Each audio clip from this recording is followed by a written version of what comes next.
خاندان اچھے کھاتے پیتے لوگ اپنی اولادوں کو دین کے علم کے لیے نہیں بھیجیں گے تو غربت میں پسماندہ لوگ جن کے پاس بچوں کو پہنانے کے کپڑے نہیں، کھلانے کا کھانا نہیں ہے، جوتوں کے پیسے نہیں، روزگار کے پیسے نہیں، پھر وہ غربت زدہ لوگ اپنے بچوں کو بھیجیں گے اور وہ پھر آ کے علم حاصل کریں گے اور روزگار کے طور پہ دین کا علم یوز کریں گے، پھر دین کی تنخواہیں لیں گے، امامت کی پھر پیسے لیں گے۔ تو دین سارا غریبی میں سیکھا اور غریبی میں تنخواہوں کے ساتھ آگے سنایا۔ اس تبلیغ میں کس برکت کی آپ توقع کرتے ہیں؟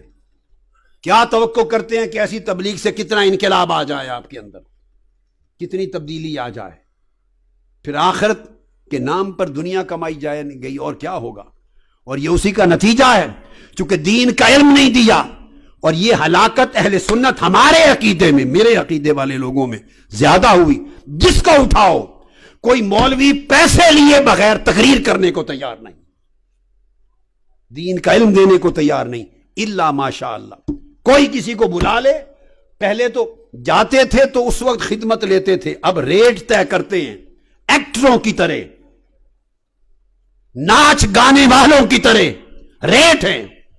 اللہ کی عزت کی قسم میں آپ کو ذاتی مشاہدہ بتا رہا ہوں، اللہ کی عزت کی قسم، میں انڈیا میں تھا، نام نہیں لوں گا کسی کا، میرا مقصود نام نہیں سمجھانا ہے، نامور عالم ہیں، بہت بڑے بڑے بزرگوں کی اولاد ہے، بڑے بزرگوں کی ہستیوں کی اولاد، نامور عالم ہیں، ہر شخص اہل سنت میں سے ان کو جانتا ہے۔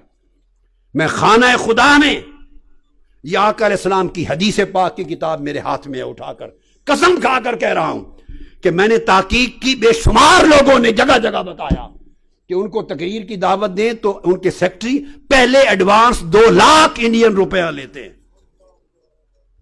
اور بڑھاپے کا عالم یہ ہے کہ تقریر کی آواز نہیں نکلتی۔ 2 لاکھ انڈین روپیہ، پاکستانی 4 لاکھ وہ لیتے ہیں، جہاز کا ٹکٹ الگ، ہوٹل الگ، اور پھر آتے ہیں۔ بے شمار شہروں میں لوگوں نے اس بات کی تصدیق کی، خود جنہوں نے پیسے دیے، جن سے مانگے گئے۔ پھر میں آپ کو اللہ کی عزت کی قسم کھا کے بتا رہا ہوں، ابھی میں امریکہ میں تھا، کراچی پاکستان سے نامور کئی علماء جاتے ہیں، کسی نے کہا ایک مولوی صاحب فارغ تھے، کسی کی طرف سے دعوت نہیں تھی کہ جمعے کا خطاب کریں۔ ہم نے کہا نیو یارک کی بات ہے، ہم نے کہا فارغ ہیں، ان کے پاس آج دعوت نہیں ہے، کئی خطاب نہیں، تو جمعہ تو پڑھنا ہی ہے انہوں نے جمعہ، تو ان کو کہہ دیا کہ ہمارے ہاں آ جائیں اور خطاب کریں۔ انہوں نے کہا میں $1000 لیتا خطاب جمعہ کا۔ انا للہ و انا الیہ راجعون۔ کیا فائدہ اس عمل کے ساتھ؟ پگڑے رکھے ہوئے ہیں تمہارے سروں پر، امامے باندھے ہوئے ہیں، گلے میں پٹے ڈالتے ہو، عربی جبے پہنتے ہو، حضور کی سنت اور دین کا نام لیتے ہو، علماء کہلاتے ہو، شرم نہیں آتی تمہیں کہ ٹکے ٹکے کے ساتھ خطبہ جمعہ بیچتے ہو، دین کی تقریریں بیچتے ہو؟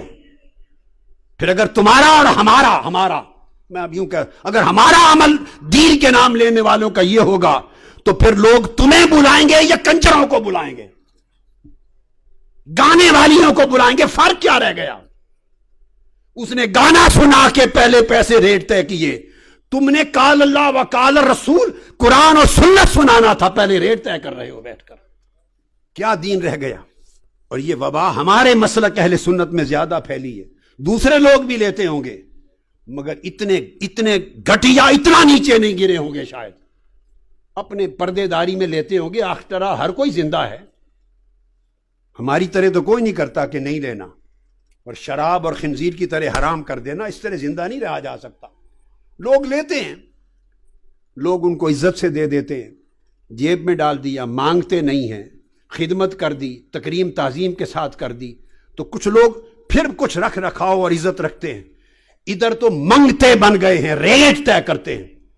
یہ علماء کا الا ماشاء اللہ یہ عالم، اور اب نعت خانوں کی یہ ہے کہ 4 لاکھ، جتنا بڑا نعت خان ہے پہلے ریٹ مانگتا ہے، اور پھر نعتیں سنا کے عشق مصطفیٰ کی بات کرتے ہو۔ شرم سے ڈوب مرنا چاہیے تمہیں۔ کون سا عشق مصطفیٰ کا؟ جس رسول کی نعت سنانے کے لیے تم رات کو 2 لاکھ 3 لاکھ 4 لاکھ کا ریٹ لو۔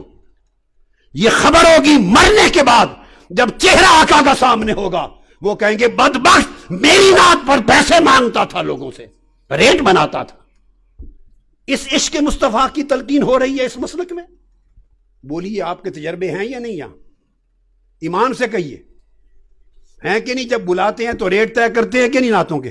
ہاتھ کھڑا کر کے بتائیں ایمانداری سے، گواہی دیں، گواہی دیں۔ اونچی ہاتھ سے جن کا تعلق مساجد سے ہے، انتظامیہ سے ہے، ریٹ مانگتے ہیں، نعتوں کے مانگتے ہیں، قرآن کی قرات کے ریٹ مانگتے ہیں، تقریر علم دین کے بیان کے ریٹ مانگتے ہیں۔ کیا آقا نے یہی تلقین کی تھی امت کو؟ یہی سبق سکھایا تھا؟ صحابہ کرام کا طرز عمل یہ تھا؟ امام حسن بصری ایسے تھے؟ امام اعظم ابو حنیفہ اس طرح دل پڑھاتے تھے، ریٹ بناتے تھے؟ امام مالک کا یہ طرز عمل تھا؟ امام شافعی کا، امام احمد بن حنبل کا، داؤد طائی کا، حسن بصری کا، حضرت اعمش کا، سفیان الثوری کا، جنید بغدادی کا، سرکار غوث العظم کا، خواجہ غریب نواز کا، داتا گنج بخش علی حجویری کا، ارے جنہوں نے دنیا میں دین پھیلایا، وہ ریٹ بناتے تھے، لوگوں سے پیسے مانگتے تھے؟ خدا کے لیے دین کو بیچنا چھوڑ دیں۔